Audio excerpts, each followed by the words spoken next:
I really put quite a lot. I was like, wow.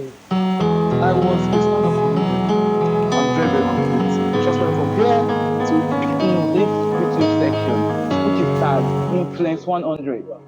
so my name is Agomeze Chukwuemeka. Hi guys, it's Fash here again. Welcome back to the Dynasty. Like we said we'll be starting a new segment in this YouTube section, which is tagged Influence 100. And who can be the most influential person to start this edition with? If not UNILAG finest, UNILAG most influential. Can you introduce yourself, my boss?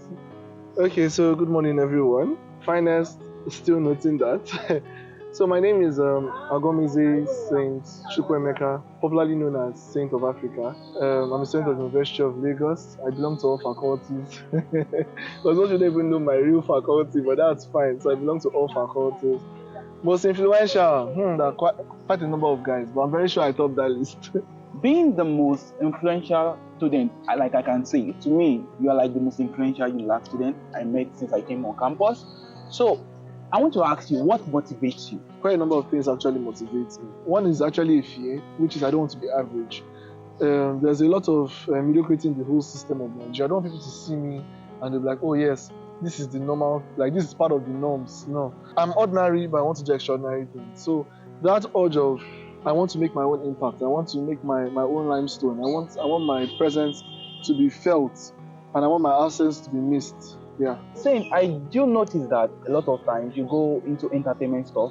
So yes. I would like to ask, what sparked your interest in your particular field of expertise? Can you share a significant event or experience from your childhood and influence your career path? Okay, I've actually said this before. While in secondary school, I was the head boy. So Wow. during my time as head boy in secondary school, I turned the school upside down. By turning the school upside down, there were a lot of activities. Okay, you know the norms, the normal school activities and everything. When I became head boy, I turned everything upside down. I changed everything. I added more, like, I was like, I felt secondary school has to be like more interesting than just the normal boring. Vice principal bought into my idea that school is meant to be interesting and engaging. So we did Valentine parties. We celebrated things that didn't even make sense. And we actually succeeded in doing it. So that actually gave me a very nice interest in entertainment. I was like, okay, you're entertaining. And I was a stand-up comedian. Wow. Yes. That's me. Stand-up comedian. I was actually a stand-up comedian in school. Whenever there was valedictory service, I'll come and perform. Whenever there was any school activities, I was always performing. So I was thinking I'm going to be a professional comedian. Then I remember I went on stage one time like that, on the bigger stage, and I was scared. It was not more the school stuff, and I was scared. So I just said, okay, I think I'm not good in this stand-up stuff. So that me being an entertainer, I said, okay, I don't want to be an entertainer. I want to go into the business of entertainment. So I tell people most times, I'm not an entertainer, but I'm into the business of what? Entertainment. Do you get? And for this specific event that happened that made me realize that, okay, I think I have a space in this, was the fact that I was convincing. I'm very, very convincing. Trust me, you don't need to steal your girlfriend. I'm that convincing. Hide your girlfriend, guys. Everybody can hear, he's not only Saint of Africa, he's not only Saint of all faculties in UNILAG, he's also Saint, the stand-up comedian. Okay, Saint, how has your upbringing shaped your values and principles? I'll give credit to my dad for that. He's actually late. I had a father that was a business tycoon. My father was this go-getter. He was somebody that, I don't know if you've seen this father. They usually brag that when I was 27, I had my first car. I was already living in my own house. I got married early. Yeah, so as much as all those stuff actually were all funny, we grew up meeting a father that was not just intentional. My father ensured that we didn't know what anything called Sakma. So most people will say, oh, I was from a poor home. I was not from a poor home. I was from a rich home. So having a father that had a very strong mental acumen in terms of business, he was someone that people looked up to. You understand? My father was the people's man. I'm like my father. My father had a nickname called Ojemba. You understand? Ojemba is like when you give that, there's a nickname for people that are everywhere. You understand? So politics, business, influence. Yes, my daddy was an all-rounder. So growing up to that kind of father, do you get? My mom was just passive. Mommy, sorry for this, but mom was just passive. But growing up to that kind of father, that you just want to be better. And the funny thing was, I was the dullest in the family. I was the dullest child in the family. So I wasn't really that favorite because academically I wasn't sound. That was the truth. At the very beginning, you understand? So I wasn't really like that favorite, but I actually admired my father. My dad was someone I really, really admired. And seeing all he was doing, the multiple houses, the cars, you understand? Just when I lost my father, I appreciated him better because Sapa dealt with me. Sapa really dealt with me. So you won't appreciate something until you lose it. And that made me have more respect for father when I was like, okay, I think I need to up my game. So that upbringing of my father, because my daddy was always this person that he always had two coats. But even if there's anything you guys are not going to take, these two quotes, my father was always fond of saying this. The first one is this. He's going to say that the law of economics states that if you don't say, here I am, nobody's going to know where you are. So people used to call show off. All this stuff. My daddy was in support of show off. But I always believe that you need to show yourself out so that people need to appreciate who you are. So that was the first quote. Then the second quote was, all those benevolent spirits that the Pankanel has been planted for them by their ancestors should never forget to be humble. Deep. That means that everything you see, even if you're giving birth into wealth and everything is all rosy and everything, don't feel it's your rights. You understand? So in everything you see, those are, he calls us the children of the benevolent spirits. That the Pankanels has been planted for them by their ancestors. Meaning, what we are seeing, our forefathers has done the hard work already. But we should never forget to be humble. That in everything we achieve, there should always be a sense of humility that keeps on pulling us back to the root and everything. So yeah. Saint, you mentioned your dad being called again by like being everywhere. Does that prompt you to give yourself the name Saint of Africa? Or what is the inspiration behind the name Saint of Africa? From the days of to go, I was called Saint Rex. We're just naming ourselves anyhow. Saint Rex, and I added 50 for 50 saints. You understand now? Saint Rex 50. Yeah, Saint Rex 50. Doesn't make any sense. Then when I gained admission to UNILAG, and I started becoming popular in year one, like people started knowing me. Then I increased it to Saint of UNILAG. Then DSA was like, how can you put UNILAG to your name? That was me, Panda of Lagos. Yeah. Panda. So Panda was Panda of UNILAG also too. So I was Saint of UNILAG, Panda was Panda of UNILAG. I guess I was like, people should stop adding UNILAG to whatever nonsense influencing thing you are. Like Mayor of Lagos. Yeah, Mayor of Lagos. So we had to expand now. So we cannot add UNILAG to our name. So we added Lagos. So it's Panda of Lagos, Saint of UNILAG. I don't know if you know that you can blow without you knowing that you have blown. It's actually possible. So when I got to year 3 and I found out that everywhere I go to, everybody's like, hey, Saint. And there was barely a faculty. Everybody thought I was in their faculty. There was barely a faculty down to the school management. I knew the school management. I was involved in almost every major thing on campus. I was like, true trip. I say we don't be popular past the school. That's just an inside joke. But I already knew that this popularity was already taking a new dimension. So when I got invited by my state governor, I think what year was that? Year 3. Due to the strike and everything, I can't really. 2021. Yeah, 2021. So when I got there and I found out that I think I'm really, really getting popular. And I was already a faculty executive by then. I said I want to call myself Saint of Africa because I even felt Saint of Nigeria was small. I wanted to think beyond. I always had this expansion, this thing. So I was like Saint of Africa. And there's one thing I know about names: is what you call yourself, people will call you. Yeah. So I started calling myself Saint of Africa. And before you know it, before Saint of Africa even came in place, my friends were calling me one Yoruba name called Igboro Demilade, meaning like the streets made me king. Yeah. So because of my popularity on campus, they were saying the streets made me king. So I was like, no. Let me give myself something, Saint of Africa, because due to my foundation, and my foundation is like so Africa centric. So I was like, okay, let me call this Saint of Africa, the Saint of Africa initiative. Saint. You've said it all, but still, you know that Saint of Africa now is a brand name. Yes, it's not a brand. Do you ever think of going beyond Saint of Africa by saying Saint of the world? No, hell no. Hell no. The name doesn't make the man makes the name. So it's not about being called Saint of the world. I don't think anybody has word in their name. I have a thing for Africa.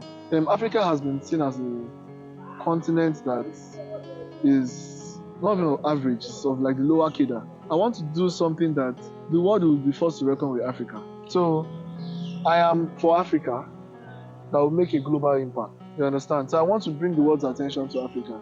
Everything you see me do, the efforts I make. That's why sometimes people be like, guy, what's that drive? I'm like, trust me, the forces that made me start are way stronger than the forces that's going to make me quit. Because of how my father protection was, I never knew people actually suffer. I found out that's like even the reality, that people actually live less than 1,000 naira per day. So there's a lot of suffering in the land. When I really experienced Shege, I said I want to take as many people as possible out of this. What hobbies or activities do you enjoy outside of your professional life? You see, when it comes to hobbies and things I enjoy, see, work has eaten me so bad that even when I try to like have my own personal time, I sleep. I enjoy watching movies, but you see that movie thing, I can actually watch a particular movie for like 20 times. Because once I'm watching it, something will come up, I have to go and attend to it. Like, I don't like work delaying. I read a lot. God, I can read for Africa. Not school books. Saint of Africa. Reading for Africa. That's deep. And I do a lot of strategy session, a lot of inside thought. I think a lot.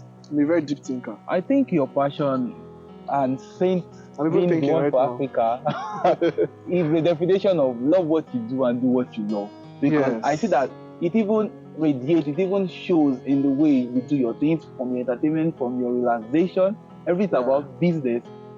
You didn't just call it entertainment. Like entertainment, right?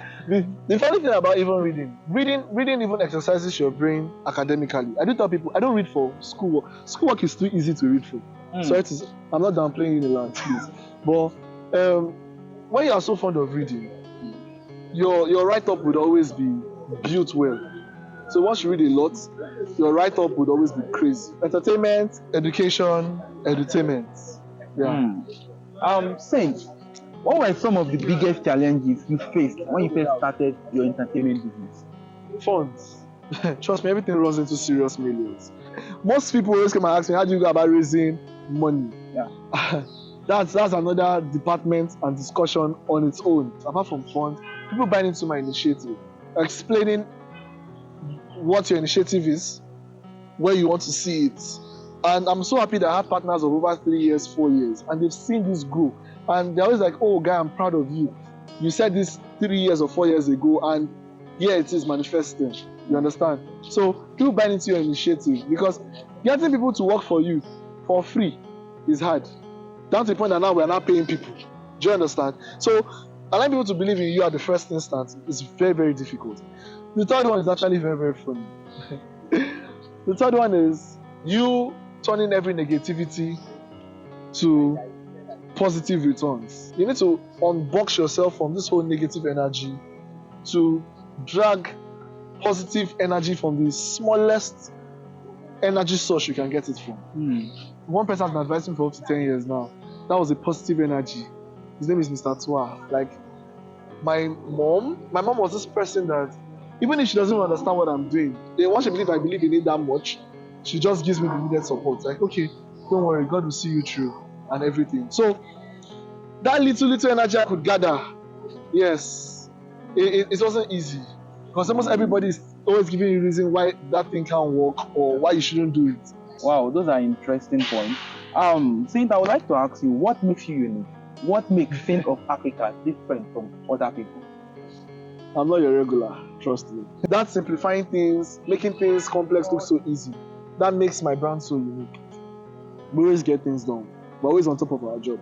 One could say you are the most influential person on campus, if not the most influential. How were you able to balance school life with business and every other thing you ventured into? There's this thing about blowing without you knowing. I never knew I was that influential to, I think it was from year 3. Year 2 second semester to year 3. I found out that, oh, let's say I get leg too.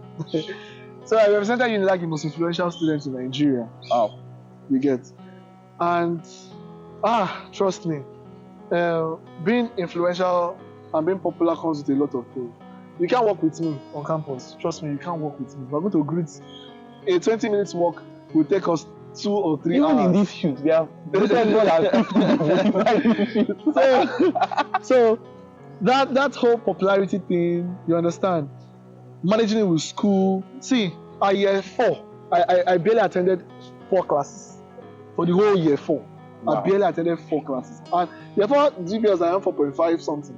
So, yeah, that's to show that. That's why all the head was still the head still play. Managing it with school was not easy. I won't lie to you. Business. I had a business on campus. I had like 2 businesses on campus I was running. My academics, I didn't want it to like lag in any way. Being popular, always for one event, one here and there. I had to strike this balance. Trust me, something suffered. Something suffered. And that's one thing I've not really spoken to anybody about. Because you're like, guy, when it comes to school, you are there. Academics, you are there. Programs, you are there. So how are you able to like strike this balance? My relationship with people suffered. People that were very close to me, you know, when in year 1 you had like a clique of friends, and down to the point that you don't talk anymore. Yes, you don't talk anymore because they understand you are busy. My best friend couldn't reach out to me. All my relationships suffered. All my relationship on campus suffered because you're dating a guy that you barely even see. He's always here and there. Do you understand? My relationship. You're everybody's babe. I'm everybody's babe. Wow. I'm everybody's guy. So my business partner, because we're in the same class, my business partner actually told me that, guy, you're the only person I know that will read a full semester in 2 days. Because I was always busy doing other things, planning for other things, putting other things in place. Do you get? So it wasn't really easy. Balance is hard. Balance is hard. You have to forgo some stuff. I had to forgo social life in the sense that I was not really this party person. I wasn't really this party person. I was not this person that on campus you will see in parties. No, you don't see me in party. You know, because I was always behind every major parties and gathering.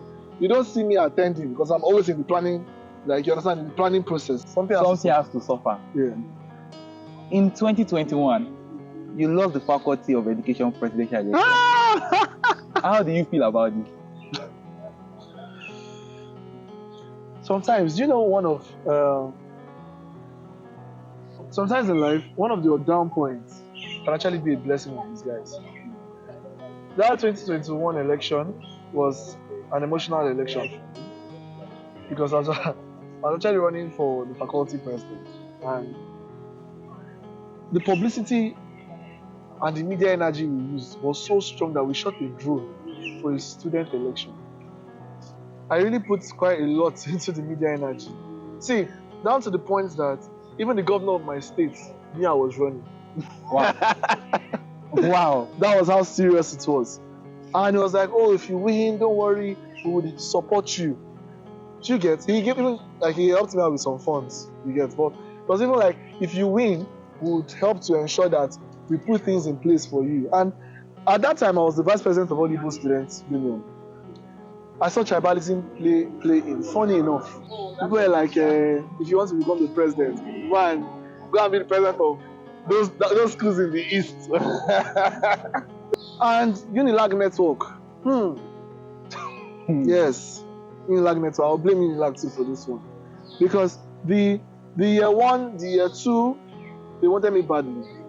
You understand? They were seeing me everywhere and everything. Year 4, I don't know why I'm always having this thing. I am not always in, I don't know, should I say in a good standing with my mates? I don't know. It reminded me of secondary school election too. That's why I was so down. Because in secondary school, when I won the head boy election, my school was a standard school, so we had an election. I won from GENZ 1 to SS2. Everybody voted for me. In my class, only one person voted for me in SS, like my own class. Wow. Only one person. I was like, wow. And seeing that happening, you understand, whereby my year 4 guys were not really, I said only my classmates, my classmates, but like the general year 4. Yes, because there were a lot of, I shouldn't be saying this on camera, but there were a lot of controversies. People really raised a lot of propaganda. And the funny thing was, after raising all this propaganda, they started apologizing in private. And I was like, no, you did it in public. Why are you now coming to me privately? But I have a very forgiving spirit. Yeah, I don't really want to even discuss this, but trust me, it broke me. But trust me, I'm thanking God that I didn't win. It really gave me time for a lot of stuff. That time was priceless. for me because it was like as if my growth just went from here to pew, got more certifications.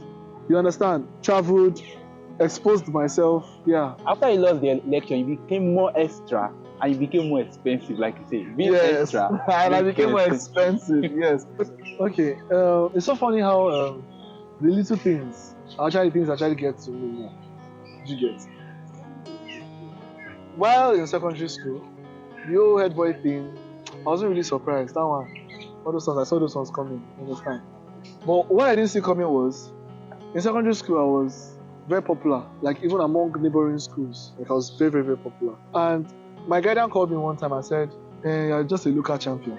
He said, when you get to university, I am going to meet a lot of people, a lot of popular people like you. Yeah. You understand? A lot of people that are also brilliant too. I also want to make impact. So that limestone that got to me was when I ran for assistant general secretary of the faculty. I aimed quite high that period. You understand? And I was not, they didn't support me. They didn't support me because they felt I was overambitious. They didn't support me. But you know when your momentum was becoming so strong, they're like, true, this boy is really... You join the party. They joined the moving train. When I won the election, I cried. I cried because, you know when you got like zero support and you were still able to achieve it regardless of the hate. So that was like a milestone for me. But forget the big things I'm doing now. Yeah. That small thing really made me realize that you can achieve whatever you want if you truly put your mind to it. It made me realize that I had no limits and I know no boundaries. So I was not a respecter of limits and boundaries. Yeah. Can you guys see we have met Saint of UNILAG, Saint of Africa, Saint of Comedian, Saint of Lagos, Saint the motivational speaker. Is there a cause or social issue that you are deeply passionate about? We see you have a foundation. Can you tell us a bit about it? I remember when I entered UNILAG and some students were really having school fees issue. They don't even know how cheap the school fees was. I can remember a couple of times I had to tell people to come and sleep in my office. I had a boy that was sleeping in my office back then as a student. And my faculty president then was really hungry. Like I am deeply passionate about the Gen Zs, the young generation, the young creative. I like when I see young people that have this hunger to do extra. I started this foundation 5 years ago, and I didn't even know it's going to go this far. That's the truth. Sometimes I just tell people that just be prepared. When the opportunity comes, success will always happen. So this foundation is something that's always been next generation conscious. I've been next generation conscious. That's why if you check, most of the outreaches that we do are about the next generation. Gen Zs, the youths, children. Every 1st of October, I have like a juvenile outreach, something about prison related. I've gone to Kirikiri prison. I can remember the last time we shared stuff for like 1,000 prisoners at Kirikiri prison.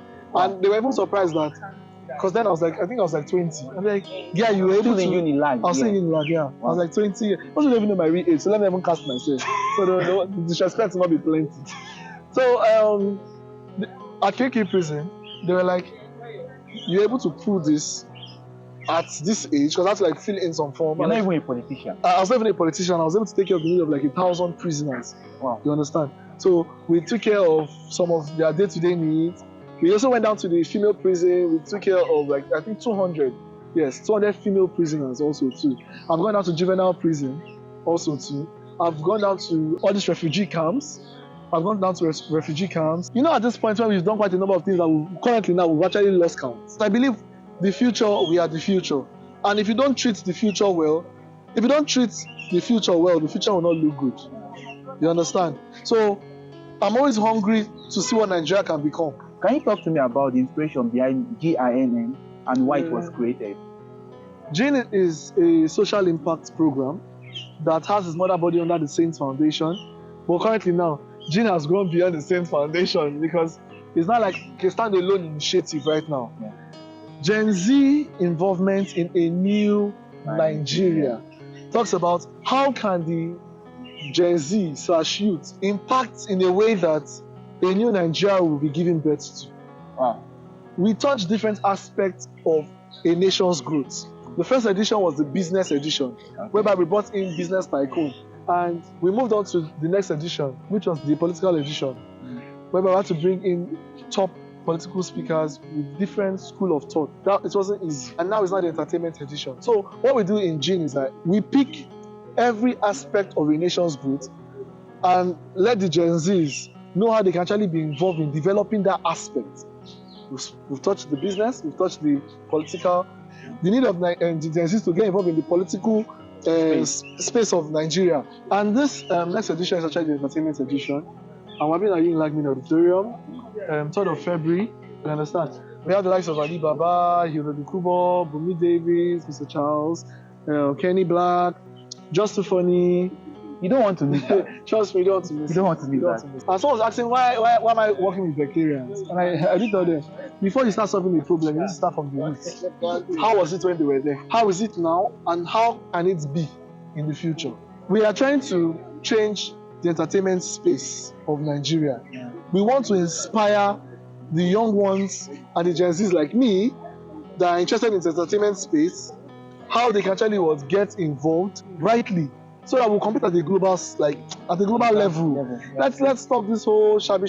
Let's take this global. So we're bringing in experts, we're bringing in top-notch speakers for it.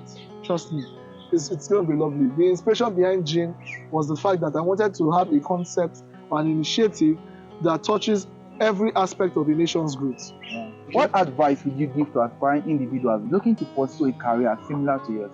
Project management, basically. The first thing is, most people tell you don't give up. Don't give up. Or when if you start and give up. That's a joke.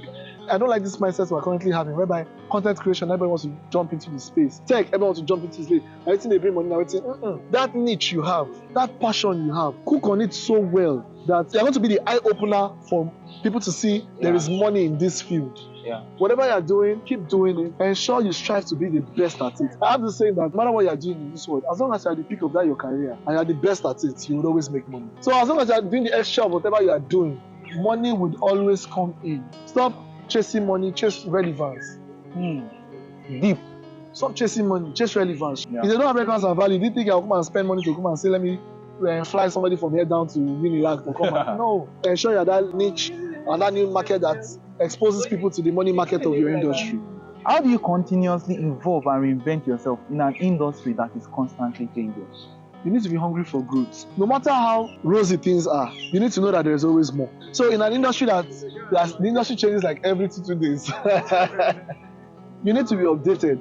There is very few space at the top. And you see that few space that's at the top, it's not for sitting down, it's for standing. I don't want to keep my guy waiting too much here because if I keep him for an extra time, it will be expensive. Because it's expensive. Finally, I would like to ask, in 5 years' time, where do you see yourself?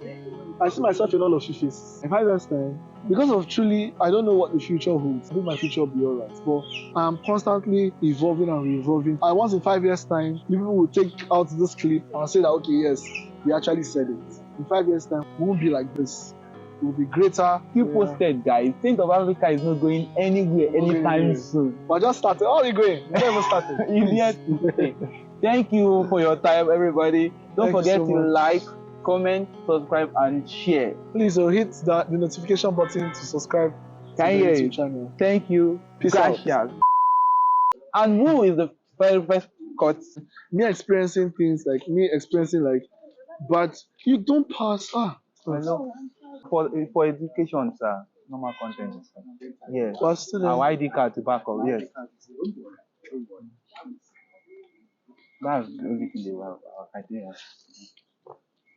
Let me cut. My baby girl, come. I had to drag them from very small. Let's just retake back clip from one part. I have this mindset of, if I don't get what I'm looking for, then I don't want it well enough. Trust me. And this even applies to ladies. I just say that, see, if I don't get you, please, I'm talking about too much ladies. No, cancel for the time I'm a show boy. It's fine, man. Get things done. I like, okay, this is the problem. Okay, what's next? I had to like be all in all. And with all this, we still had 4.5. My brother, in that same semester. Leave. No, that's even small, sir. Let's leave that. Let's leave that one. Let's leave that part alone. Because I barely even attend classes. I didn't even know what the lecturers were even teaching. VC, please. Don't revoke my certificate. So that is I'm not downplaying UNILAG. Betty, why? Mama, what's up? My first class. This fine girl is a first class student. Do you know that? Yes, now. Fine girl with brains. And we had to stop with the business school. You should have. When I'm having the best part of the video, that's when somebody. Even if you are of a nation's growth. And this next edition own is coming up.